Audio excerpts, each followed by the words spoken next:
Hello mga ka-Welms! Ito na nga po pala yung aming last day dito sa Fukuoka Island, Japan. Kung makikita nyo guys, palayo kami ng palayo kasi nga nagta-travel na kami pabalik ng Taiwan. So ngayon, paggabi na, kaya meron pa kaming 2 night and 2 days na mag-stay dito sa cruise.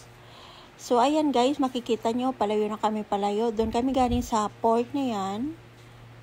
So, ayan. So, ngayon, makikita pa natin.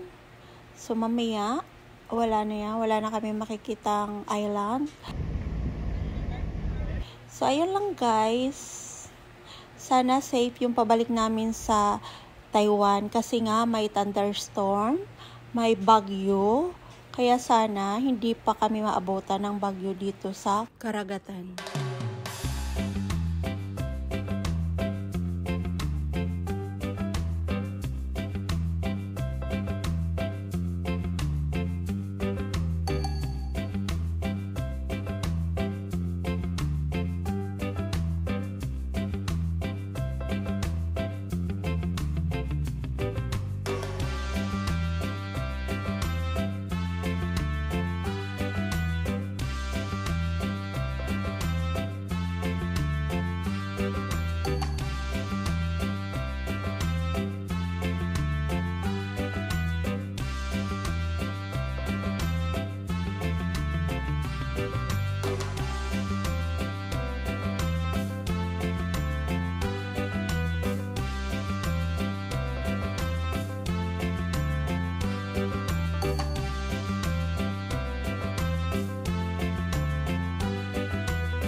Kanina natatanaw lang natin ito.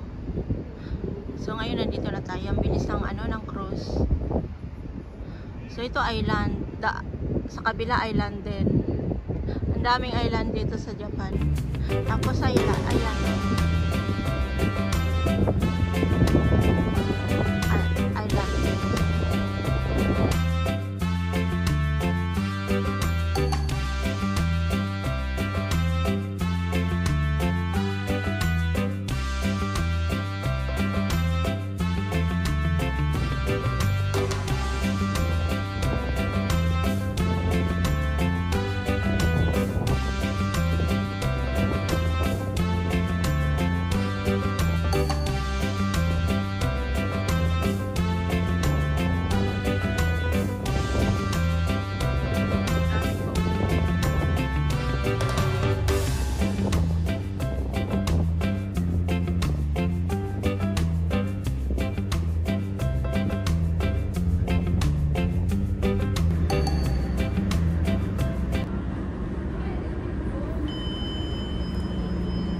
Sakay na ako ng elevator.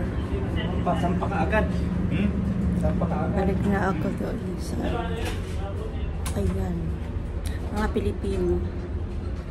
So ayan guys, balik na ako sa room kasi mamaya maglalunch kami.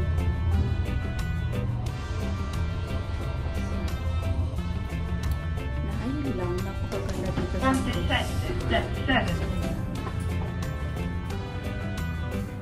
iba yung minsan naliligaw ako dito. Kaya minsan gusto ko kasama ko yung anak ko. sa dami ng room dito. 女士们、先生们，下午好！你还没有试过自举的营区吗？千万不要忘记今晚11点30分，我们5楼船尾赌场将开出今天唯一一场非常的，只要$2，您就有机会赢走$75,000现金大奖。开奖就在今晚，祝你好运。 May English naman yan namaya. So, ayan. Hindi na kami bababa dito sa ano. Hanggang sa makauwi kami ng Taiwan. Wala nang stopover. Naligaw na naman yata ako. Ay, tama. Ito. Ayan guys. Ang haba. Oo, naligaw na yan. Ito. Ito yung camera.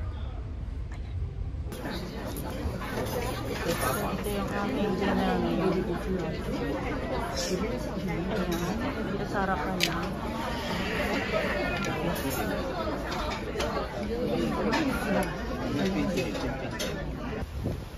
Maganda yung moon.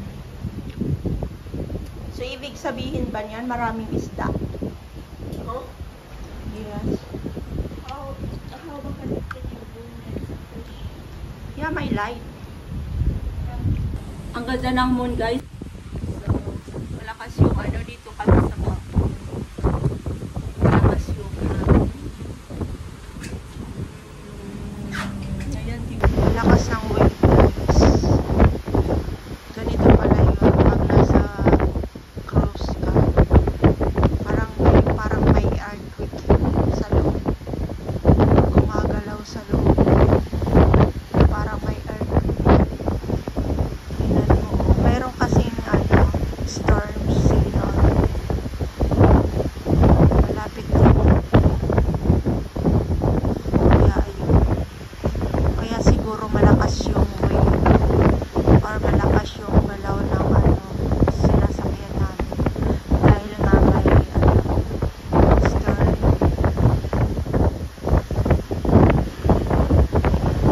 Ganun pala pag nakasakay ka sa mga ganitong pagdagat.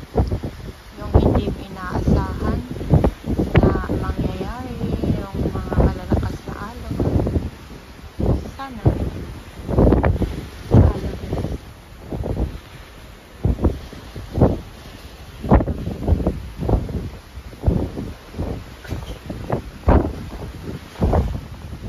Kagabi, ano naman kagabi, parang tahimik lang naman yung tubig. Hindi kagaya ngayon, ang lakas ng ano, ng alon.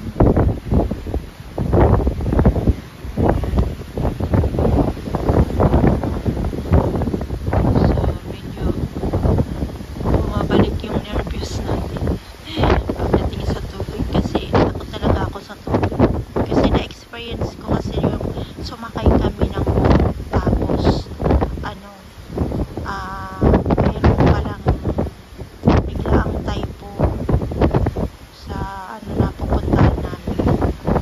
So ayun, sinasakyan namin ang lalaki ng alon namin mahampas sa boat na sinasakyan namin. Isalamin yun, kaya nakakatakot.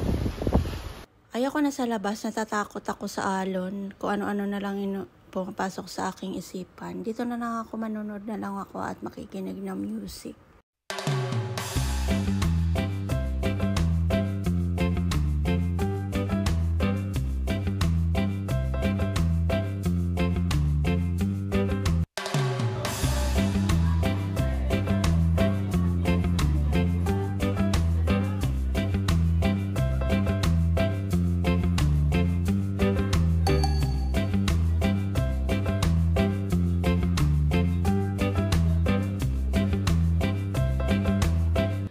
Iinom ako guys, wala dito yung asawa ko, nasa kwarto, ayaw lumabas.